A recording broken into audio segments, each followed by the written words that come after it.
তপস্বী দেখি তপস্যা সাধনের করবে একমাত্র গতিকে গতিকে নয় রাজমুকুট আরোহণ করাই বিকাল বিকাল রাজ সিংহাসন এই রাজমুকুট নগরী গ্রহণ এই রাজমুকুট কেবল ধৈর্যপন্থী রাজা ভগবান পাবেন।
বন্দির বন্ধন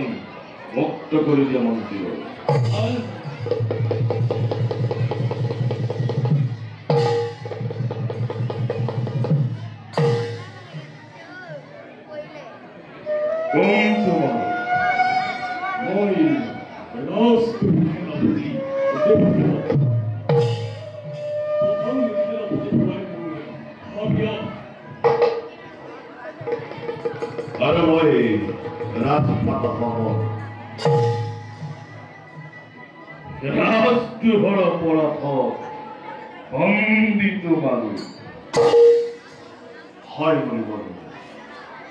মন্ত্রী কন্যা কাবেরী পত্নী নয় মন্ত্রী তোমার কন্যা নহয় বলিব নহয় ওই কন্যার মৃত্যু হলে এই কন্যার তোমাকে পাবো তুমি মন্ত্রী রামাতার বিষয় তুমি বলিব না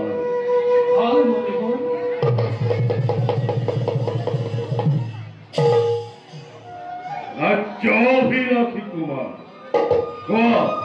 তোমার অভিলাষ কি? অভিলাষ মহান মঙ্গল মোর পত্নী কাবেরী এই খান মন্ত্রাঞ্চল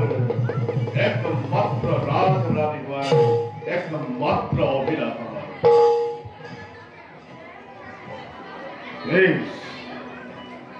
বেশ এই বিশাল যুদ্ধরাজ্যের রাজমুকুটময় তোমার করিম প্রদান অস্থিরতে তুমি এই বিশাল যুদ্ধরাজ্যের হওয়া অধীশ্বর কিন্তু তার আগতে তুমি কথা দিব না ঋষিমুনি সকল যথাযোগ্য সম্ভাষণ জনাবা আজ্ঞা কিন্তু ধার্য মনিব বেশ কিন্তু আজিৰ পৰা কিছুদিনৰ বাবে তোমাক মই ৰাজ্যৰ ৰজাপতি লোৱাই ৰাজমুকুট মনত ৰাখিবা মোৰ অনুপস্থিতিত যাতে এই ৰাজ্যৰ শ্ৰীবৃদ্ধি হয় আৰু সেনাপতি দেৱব্ৰত তুমি হবা আজিৰ পৰা এই ৰাজ্যৰ প্ৰধান সেনাপতি মই এতিয়া আহিলো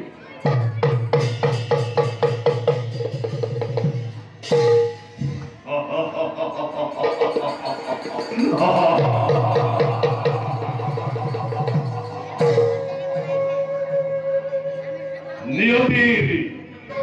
কি যে বিচিত্ৰ লীলা যাৰ বাবে এদিন মই বন্দীশালত বন্দী হৈ আছিলো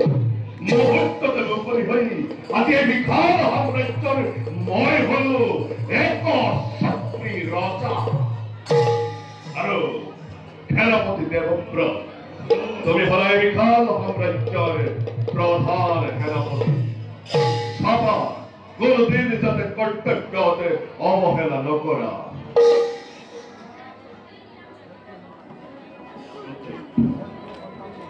কৰ্তব্য শক্তিৰ সন্তান মই কৰ্তব্যতে কেতিয়াও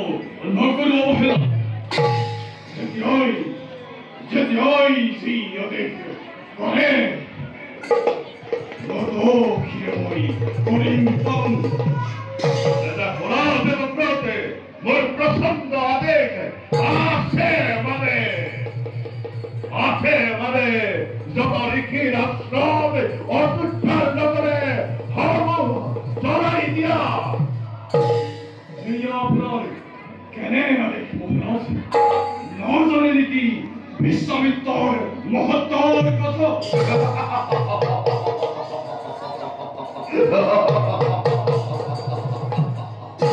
বিশ্বামিত্র ব্রাহ্মণ নুহে ব্রাহ্মণী কর্মক মাতহি সন্ধান কিন্তু মোর অতি মরমরে স্নেহর ভাতৃষি দিলে নির্বাসন দণ্ড গতিকে প্রসন্ন আদেশ জনাই দিয়া ঋষির আশ্রমে আদেশ ধৈর্য যুবরাজ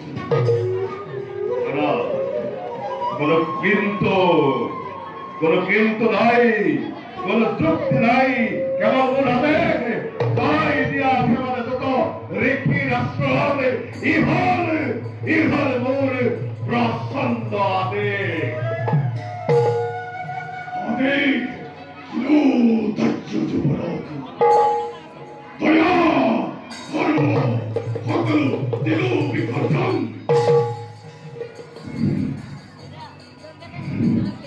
বিশ্বামিত্র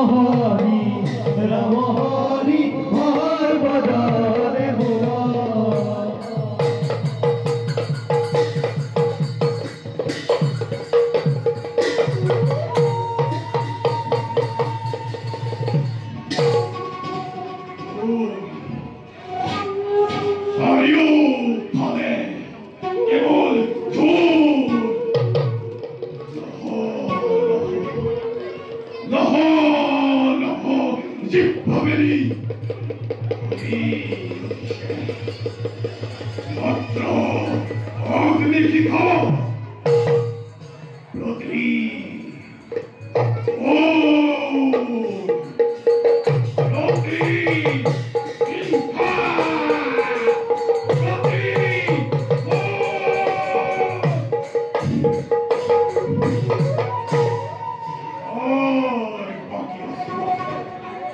বিশ্বামিত্র, এই